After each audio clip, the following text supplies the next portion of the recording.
చెల్లి, అక్క ఎవరైనా కావచ్చు. అమ్మాయి అయితే చాలు రాజకీయాలకు ముడిసరుకు అయిపోయింది. ఆలి నుంచి నీ అక్క వరకు పొలిటికల్ బురద నడుస్తుంది. మంత్రి స్థాయిలో ఉన్న కొండా సురేఖ హీరో అక్కినేని నాగార్జున ఇంటి వ్యవహారంలో చేసిన రచ్చ అంతా ఇంతా కాదు. మంత్రి స్థాయిలో ఉండే ఓ ప్రముఖ కుటుంబాన్ని వ్యభిచార కొంపగా చిత్రీకరించటం అనేది అత్యంత దారుణమనే చెప్పాలి. ఈ విషయంలో కొండనాలుక మంతంతో మాట్లాడినా, అర్ధరాత్రి వివరణలు ఇచ్చినా సినీ ఇండస్ట్రీ మాత్రం కుతకుతలాడిపోయింది.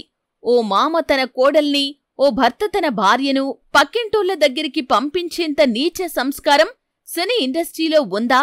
అది కూడా అక్కినేని నాగార్జున ఇంటనా? ఇదే పెద్ద రచ్చకు కారణం. మంత్రి వ్యాఖ్యలపై సినీ ఇండస్ట్రీ మండిపోయింది. వరుసగా ఆవేశాన్ని, ఆగ్రహాన్ని వెళ్లగక్కింది. కొందరు సాఫ్ట్గా, మరికొందరు హార్ష్గా, ఇంకొందరు మరింత ఘాటుగా స్పందించారు. ఎవరి స్థాయిలో వాళ్లు దుమ్మెత్తిపోశారు. మంత్రి కొండాను కొండపైనుంచి దించారు. ఇది ఇంతటితో ఆగుతుందా అంటే ఏమాత్రం ఆగదు. ఎందుకంటే మంత్రి కొండా సురేఖను మంత్రి పదవి నుంచి దించే వరకు తగ్గేదేలే అని రామ్గోపాల్ వర్మ లాంటి వాళ్లు వరుసపెట్టి ట్వీట్లు వేయటం చూస్తుంటే ఈసారి సినీ ఇండస్ట్రీ సత్తా ఏంటో చూపించాలనే ఉద్దేశం వారిలో గట్టిగానే కనిపిస్తుంది. మరి ఇక్కడే ఓ చిన్న పాయింట్ మరోవైపు నుంచి వినిపిస్తుంది. ఇప్పటి ఏపీ సీఎం చంద్రబాబు అప్పట్లో తన భార్యను, భువనేశ్వరిని అసెంబ్లీలో అప్పటి ఎమ్మెల్యే వల్లభనేని వంశీ ఏదో అన్నారంటూ అసెంబ్లీ బయటకు వచ్చి ఏడ్చారు. నా భార్యను తప్పుగా మాట్లాడారంటూ చంద్రబాబు మీడియా ఎదుట వెక్కి వెక్కి ఏడ్చాడు.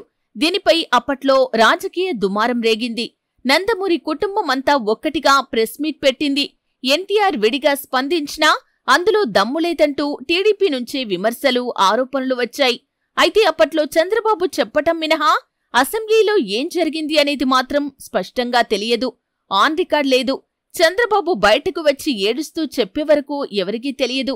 భువనేశ్వరి కూడా ఎన్టీఆర్ కుమార్తెనే, సినీ నటుడి సోదరినే. అయినా సినీ ఇండస్ట్రీలో ఎవరూ పెద్దగా స్పందించలేదు. ఇప్పుడు తెలంగాణ మంత్రిపై విరుచుకుపడుతున్నట్లు అప్పట్లో జగన్ ప్రభుత్వంపై, జగన్పై దుమ్మెత్తిపోయలేదు, పట్టించుకోలేదు, నోరు ఎత్తలేదు. అప్పుడు అన్నది వల్లభనేని వంశీ, ఎమ్మెల్యేనే. ఇప్పుడు అన్నది మంత్రి, ఎమ్మెల్యే కొండా సురేఖనే. అప్పట్లో భువనేశ్వరి విషయంలో సినీ ఇండస్ట్రీ నోరెత్తటానికి భయపడిందా? లేక చంద్రబాబు చెప్పిన మాటలోని నిజాయితీపై సందేహం వ్యక్తం చేసిందా అనేది ఇప్పటి ప్రశ్న. ఏది ఏమైనా అప్పట్లో జగన్ సీఎం.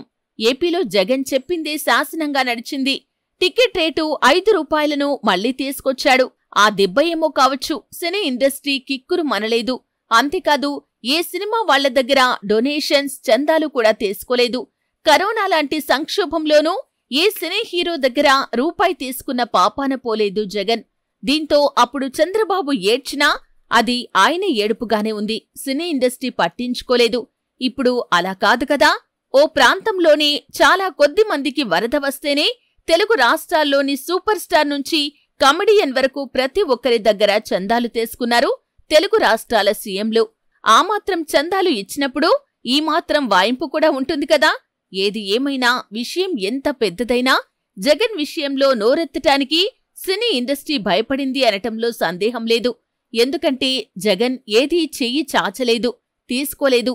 ఇప్పుడు అలా కాదు కదా.